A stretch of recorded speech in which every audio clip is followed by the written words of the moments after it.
right, you guys, hey, welcome. So in this series, I'm going to talk about all the different national parks and give you some really helpful tips for summer 2021 on visiting all these different national parks. So today I'm going to start off with the subway. You know, some why you should or shouldn't go and some really helpful tips that you might not know about Zion National Park. So Zion National Park was actually my favorite national park for a really long time. And I'm going to tell you right from the get-go, my number one tip is skip it.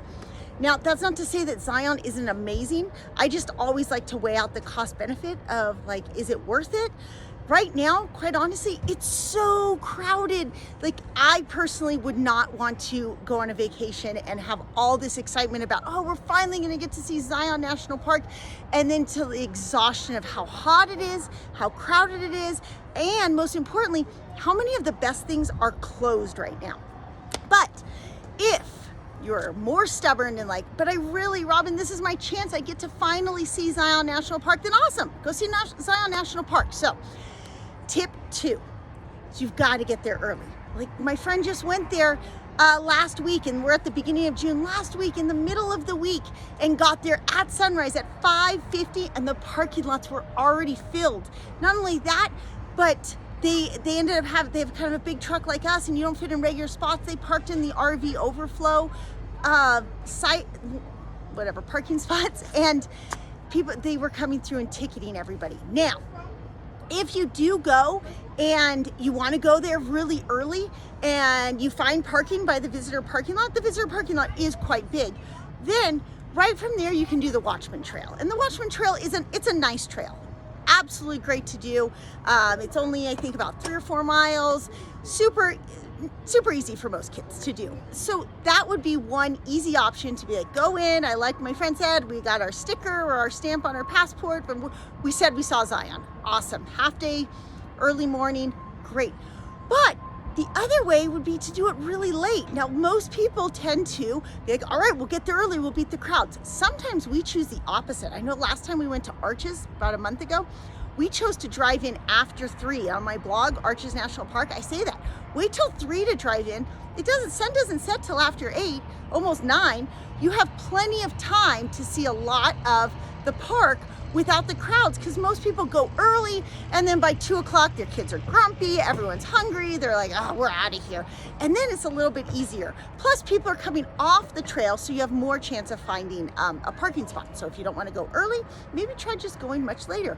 And at Zion, it's really easy to do that if you stay in Springdale, because there's a good chance the shuttle buses going into the park are going to be less crowded later in the day. Now, one thing cool, if you've ever been to Zion, is that Zion is right next to Springdale, the town of Springdale. And Springdale has a bunch of restaurants, and it has a ton of campgrounds and hotels, motels. So it's really easy to get around, and it's a total separate shuttle. So there's a shuttle that takes you in and out of Springdale through the town. It's a really small town. And then you switch shuttles, you walk across the river, and then you can get on a separate shuttle to go in and out of Zion.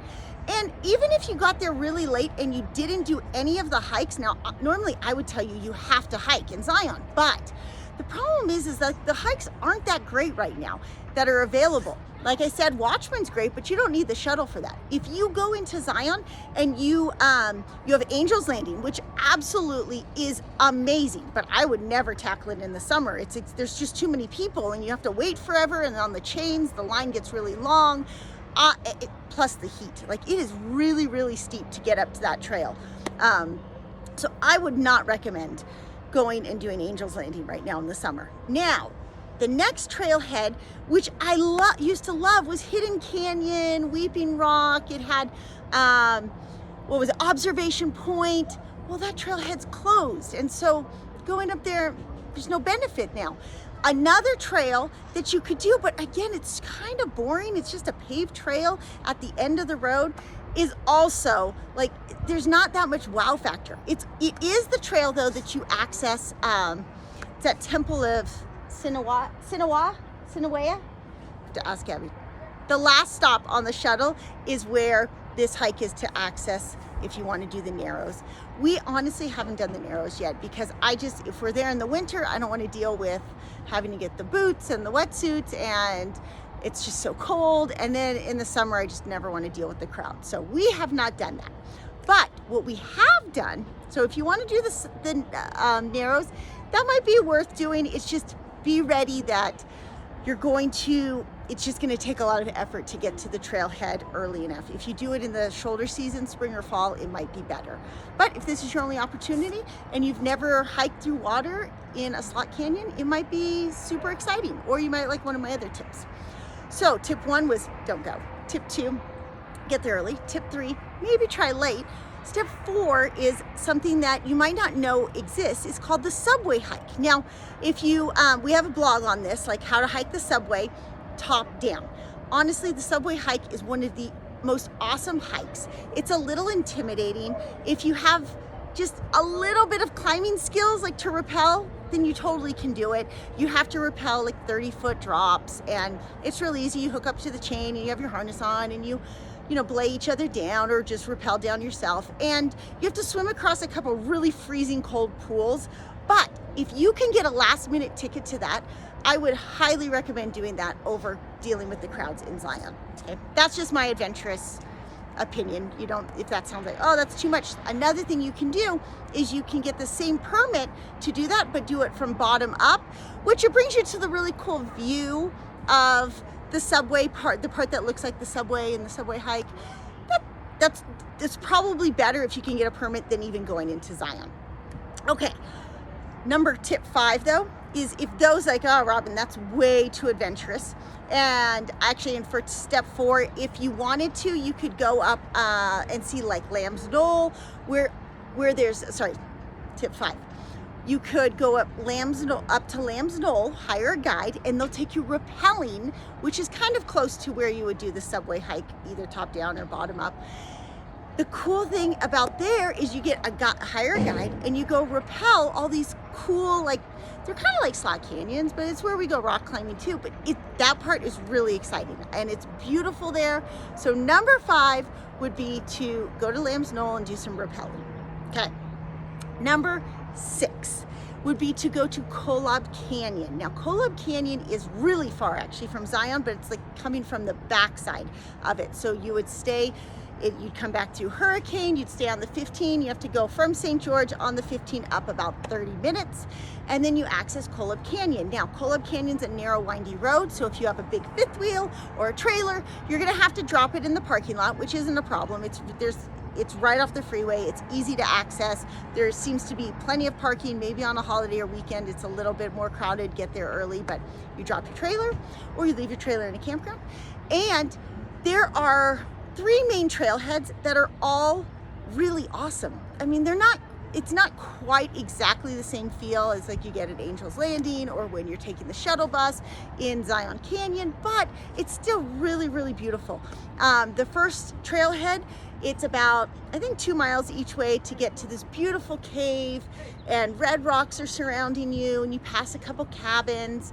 The second trailhead is a really cool place that we've hiked before to go rock climbing, and it's a little less, I wouldn't recommend it over the first one unless you're going rock climbing, but it's still really pretty. And then the third one's at the end of the road, and then you get views, like kind of more vista views of 360 degrees around you. You can't see as much of the red rocks. Honestly, if you only have time for all 3 of those, or one of the 3, I'd pick the first trailhead.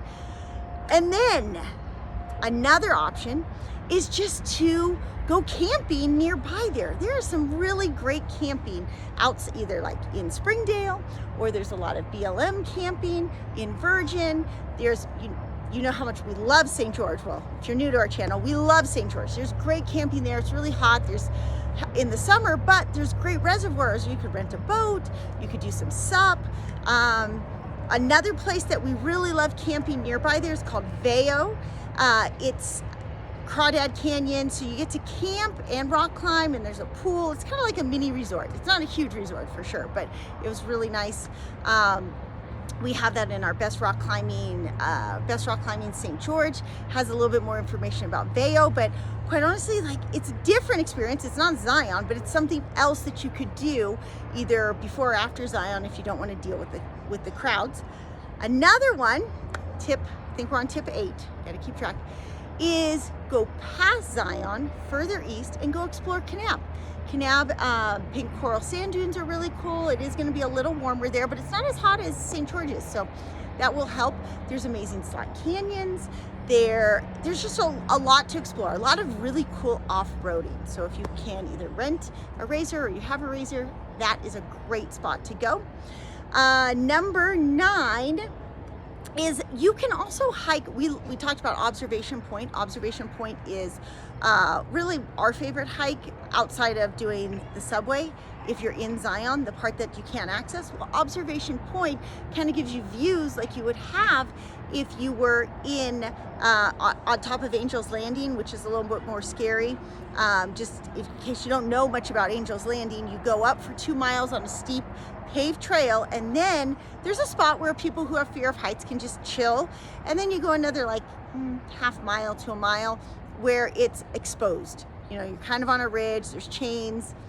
I personally don't worry, like it's not that narrow, but if you have fear of heights, people freak out on it all the time, and when they freak out, it makes it really hard because then there's a whole line of people waiting to hold the chains, people coming in both directions. That's what makes Angel's Landing really more scary. It's not the actual exposure or the actual heights. It's more that when you get a bunch of people on it trying to like navigate around each other, then it becomes a little hard. So Observation Point, you get these beautiful views. You can hike it from the backside. Now you have to drive way around through Kolob all the way around the backside, but if you look on all trails, that's another option. It's a really cool way to get to see what Zion Canyon looks like without dealing with all the crowds, okay? And number 10, my tip for, if you do choose, now this might date me a little bit, if you do choose to go into Zion, be prepared for lines. Like I think at sunrise, my friend said it was a 45-minute wait to get onto the shuttle, and I can only imagine like if you actually get on and you go up and hike, and then you wait for the next shuttle to get to the next hiking destination because the shuttle just kind of stops at a bunch of different spots, and you know it kind of feels like Disneyland. Okay, we stand in line and wait, and then we get on and we ride 5 minutes, and then we get off and then we wait, and that's cool. Like we did Disneyland for a long time. And what we did do when we go to Disneyland, it was we download headbands, and that's how we milked the time. And so my Defy the Norm way is like download headbands and get people around you to sit and play headbands while you're in line. You know, it's like you have to guess. Just look it up on the App Store. Headbands. That's your number 10 tip. All right, so I hope this helps. If you do go to Zion, know that there are some really, really amazing things outside of Zion if you don't want to deal with the stress and the traffic and the crowds. I guess I'm giving you 11 tips because the last one I forgot about was you can bike into Zion. And what you would do, so you can rent bikes. I believe it is about 8 miles to go from the visitor center to the end of the canyon one way. So 16 round trip. Totally doable though for most people on bikes. You can rent e-bikes at Zion Outfitters. I think it's about $100 a day, but you can rent e-bikes.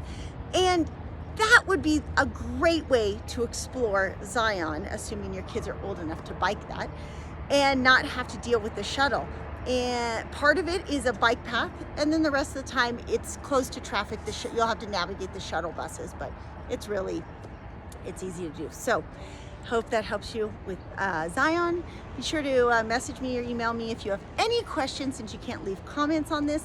And then I will be back with tips for the Tetons next, because Tetons is one of my favorite destinations also, but I think I'm scratching it this year.